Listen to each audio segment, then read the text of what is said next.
మీ జీఐఈటీ ఇప్పుడు జీజేయుగా మారింది. 2000కు పైగా ప్లేస్మెంట్స్, ఐపీఎం, కేపీఎంజీ వంటి సంస్థలతో ఇంటిగ్రేటెడ్ కోర్సులు. యూపీఎస్సీ కోచింగ్, అడ్మిషన్లు ఓపెన్.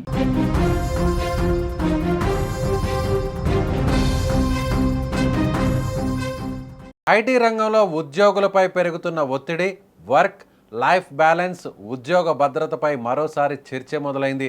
హైదరాబాద్కు చెందిన టెక్ మహీంద్రా సంస్థలో పనిచేసినట్లు చెబుతున్న సాఫ్ట్వేర్ ఉద్యోగిని భావన చేసిన ఆరోపణలు ప్రస్తుతం తీవ్ర చర్చనీయాంశంగా మారాయి. తనతో యాజమాన్యం అమానుషంగా వ్యవహరించిందని ఆరోపిస్తూ ఆమె గురువారం దుండిగల్ పోలీసులను ఆశ్రయించింది. ఇదే అంశం ఇప్పుడు సంచలనంగా మారుతోంది. కాగా సాఫ్ట్వేర్ ఉద్యోగిని భావన గురువారం మేడ్చల్లోని టెక్ మహీంద్రా కంపెనీ ముందు ధర్నాకు దిగింది. ఈ సందర్భంగా భావన మీడియాతో మాట్లాడుతూ, నేను ఇటీవలే జాబ్లో జాయిన్ అయ్యాను. ఉద్యోగాలకు వందలాది మంది వస్తే ఇంటర్వ్యూలో పాస్ అయి ఉద్యోగంలో చేరాను. జూన్ నెలలో నాకు ఆరోగ్యం బాగాలేదు, ఫ్లోర్ మీదనే పడిపోయా. వాళ్ళు ఇక్కడి నుంచి యూనివర్సిటీలో ఉన్న చిన్న హాస్పిటల్కు తీసుకెళ్లారని తెలిపింది. ఇక ఏదైనా సరే అని పిఎస్కు వెళ్ళాను. పిటిషన్ తీసుకొని రసీదు ఇచ్చారు. సడన్గా ఉద్యోగంలో నుంచి తీసేస్తే నా కుటుంబం పరిస్థితి ఏంటి? ఎవరైతే నన్ను జాబ్లో నుంచి తీసేశారో, ఎవరైతే నాకు ఈమెయిల్ చేశారో వాళ్ళందరినీ టెర్మినేట్ చేసేదాకా నేను మాత్రం ఏమాత్రం వదలను, ఇక్కడే కూర్చుంటా అని భావన చెప్పింది. అయితే భావన చెబుతున్న వివరాల ప్రకారం తన చిన్న కుమార్తె అనారోగ్యానికి గురి కావడంతో ఆమె 3 రోజుల పాటు సిక్ లీవ్ తీసుకుంది. అయితే సెలవు తీసుకునే ముందు సంబంధిత అధికారులకు సమాచారం కూడా ఇచ్చానని ఆమె పేర్కొంది. అయినప్పటికీ యాజమాన్యం తన పరిస్థితిని అర్థం చేసుకోకుండా వేధింపులకు గురి చేసిందని ఆమె ఆరోపిస్తోంది. అంతేకాదు 3 రోజుల సెలవు తర్వాత తనను విధుల్లోకి తీసుకోవడానికి బదులుగా అకారణంగా ఉద్యోగం నుంచి తొలగించారని భావన ఆరోపిస్తోంది. తాను ఎలాంటి తప్పు చేయకపోయినా కావాలనే తనపై చర్యలు తీసుకున్నారని ఆమె పోలీసులకు ఇచ్చిన ఫిర్యాదులో పేర్కొన్నట్లు సమాచారం. భావన చేసిన మరో ఆరోపణ మరింత సంచలనంగా మారింది. కార్యాలయంలో వాష్రూమ్కు వెళ్లాలన్నా కూడా ముందుగా అనుమతి తీసుకోవాల్సిన పరిస్థితి ఉందని ఆమె ఆరోపించింది. ఉద్యోగులపై తీవ్ర ఒత్తిడి తీసుకొస్తూ కనీస వ్యక్తిగత స్వేచ్ఛ కూడా ఇవ్వడం లేదని ఆమె వాపోయింది. ఇదే కాకుండా ఆరోగ్యం బాగలేకపోయినా తప్పనిసరిగా విధులకు హాజరు కావాలంటూ ఈమెయిల్ ద్వారా ఆదేశాలు జారీ చేశారని కూడా ఆమె ఆరోపించింది.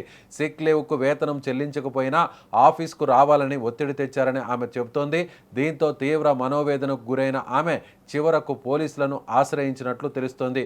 ప్రస్తుతం భావన ఫిర్యాదును దుండిగల్ పోలీసులు స్వీకరించినట్లు సమాచారం.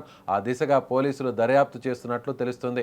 అయితే భావన ఆరోపణలపై టెక్ మహీంద్రా సంస్థ నుంచి ఇప్పటి వరకు ఎలాంటి అధికారిక స్పందన రాకపోవడం అనేది అనేక అనుమానాలకు తావిస్తుంది.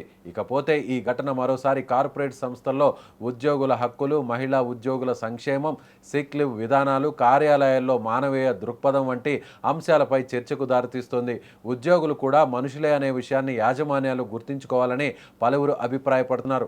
అదే సమయంలో ఇలాంటి ఆరోపణల విషయంలో విచారణ పూర్తయ్యే వరకు 2 పక్షాల వాదనలు కూడా సమానంగా పరిగణలోకి తీసుకోవాల్సిన అవసరం ఉందని ఎక్స్పర్ట్స్ సూచిస్తున్నారు. ఈ ఘటనలో నిజాలు అధికారుల విచారణలో తేలాల్సి ఉంది.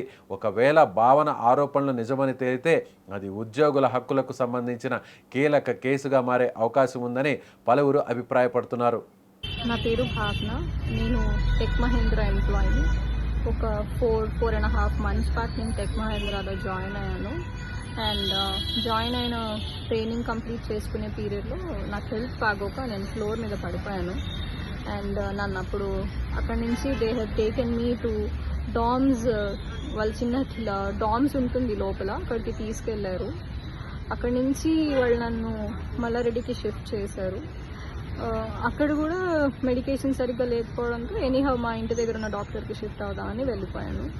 అలా కపుల్ ఆఫ్ ఇన్సిడెంట్స్ హెల్త్ బాగోకపోవడం వల్ల జూన్ మంత్లో నేను ఒక 13 days లీవ్ పెట్టాల్సి వచ్చింది. So I was on a medical leave. Though I was on a medical leave, my company has given me a warning letter and inappropriate language అండి. సో నేను ఇంట్లో బాగున్నప్పుడు while my husband was contacting the company, వాళ్ళు చెప్పారు you're nowhere related to the company, మీ husband ఎలా మాట్లాడతారు, you should tell that what happen to you అని. సరే నేనే కాల్ చేసి చెప్పాను. I got back to work and all of that. మధ్యలో కొన్ని రోజులు వాళ్ళే నాకు క్యాబ్ షెడ్యూల్ చేయలేదు, అందుకే నేను ఆఫీస్కి వెళ్ళలేకపోయాను. అండ్ దిస్ 2 days బ్యాక్ మా పాపకి హెల్త్ బాగాలేదు, స్టమక్ పెయిన్ అది అన్నారు. Just 11 years old. Mother instinct ఉంటుంది కదా సార్, ఇంకా కాల్ చేసి పాపకు బాగాలేదు అని మా టీఎల్కి చెప్పాను. చెప్తే అదంతా తెలియదు నాకు, మీరు ఫస్ట్ పైకి వెళ్ళి లాగిన్ చేయండి, నేను నా రీజనల్ మేనేజర్ దగ్గర నుంచి అప్రూవల్ తీసుకుని పంపిస్తాను అని. సరే ఓకే సార్ అని పైకి వెళ్ళే లోపు నాకు ఇంకో కపుల్ ఆఫ్ కాల్స్ వచ్చాయి పాప దగ్గర నుంచి.